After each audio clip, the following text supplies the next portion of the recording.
There's this weird meme out there. Well, I think this is like what comes after weird. Well, this is, phase 2. And that is that Trump's not just weird, he's Fat Elvis. He has entered the Fat Elvis phase of his career. I mean, you look around, like, what's happened to this guy? He used to be so scary, so formidable, the friend of dictators around the world. He hasn't grown. He hasn't developed any new routines. He's just reliving his same old hits every day, playing to a nostalgic and mostly elderly audience who fondly remember his glory days. I mean, it's just that simple. His pathetic attempt to question Kamala Harris's racial identity echoes his Obama birther slurs, right? But, a decade ago it was interesting. Now it's just old and flat. His claim that Hispanic workers and asylum seekers are taking black jobs, that's just a makeover of his 2015 coming down the elevator pitch. Again, it's just a tired retread.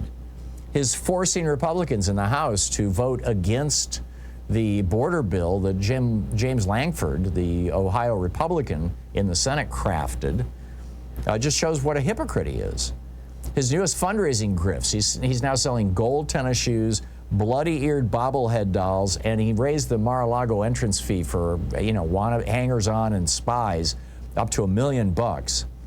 They're every bit as pathetic and sloppy as his old pitches for Trump steaks, Trump water, and his so-called first-class Trump airline. I mean, his entire career has been essentially characterized by this rich frat boy persona, this testosterone-driven excess, having affairs with each one of his wives, publicly bragging about it to newspapers. He was having an affair with against Ivana with Marla, and then when he married Marla, he had an affair with Melania while he was married to Marla, and then he had an affair with Stormy and Karen while he was married to, it was like people, I think, for a while, it was like, boy, that guy's really got some testosterone, right? But now, people look at him and all they can imagine, at least men, I mean, men who used to admire that, which is kind of weird, but anyway, now they just think about him bursting into the dressing room at Bergdorf Goodman, if their wife is in there, or their sister, or their daughter, or their mother, for that matter. Nobody's shocked or amazed or impressed. They kind of pity him. It's really kind of pathetic. He tries to appeal to boomers by saying he wants to take the tax off Social Security, right? The income tax. Well, first of all, Reagan put that there. That was a Republican thing. But secondly, boomers are, smart enough to realize that in every one of Donald Trump's 4 budgets that he presented during his 4 years of presidency, every single one of those 4 budgets cut Social Security benefits. Every one of them. Boomers know this.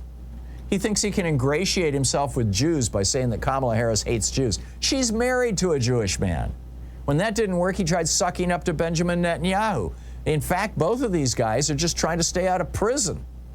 Netanyahu's trying to extend a war and expand a war to stay out of prison. Trump's trying to get elected to stay out of prison. These guys just sound, it makes Trump sound like an aging anti-Semite who's afraid of going to jail. He thinks young people are going to swoon over the fact that he's saying, eliminate the income tax on tips. I think a lot of young people are old enough to remember that in 2020, here's the headline from the Economic Policy Institute, quote, Trump administration finalizes regulation that will cost tipped workers more than $700 million annually. Right. He thinks trash-talking women, calling them nasty and other epithets, is going to bond men to him. Instead,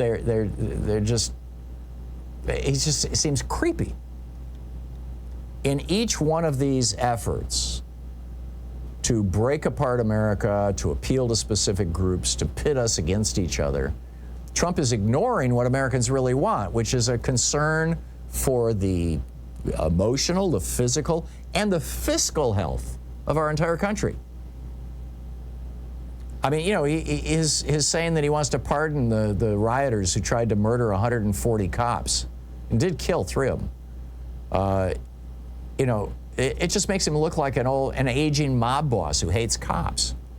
His only new policies are the ones the billionaires have asked him for. You know, when Jeff Yass, the largest investor in TikTok, visited him at his shabby golf motel down in Florida, suddenly Trump was in favor of TikTok. He's now in favor of Bitcoin because, you know, Elon and a bunch of other Bitcoin fans have leaned on him or started to, you know. He's just trying to reprise The Apprentice. He's just trying to bring back his glory days. It is Fat Elvis Trump. And frankly, I encourage everybody to start using that phrase on social media because I think it could go viral. I think, you know, he's just spinning the old hits, but polls now show that outside of his elderly white rally audiences, Americans have figured him out and they're tired. We are tired of his cons and we've moved on.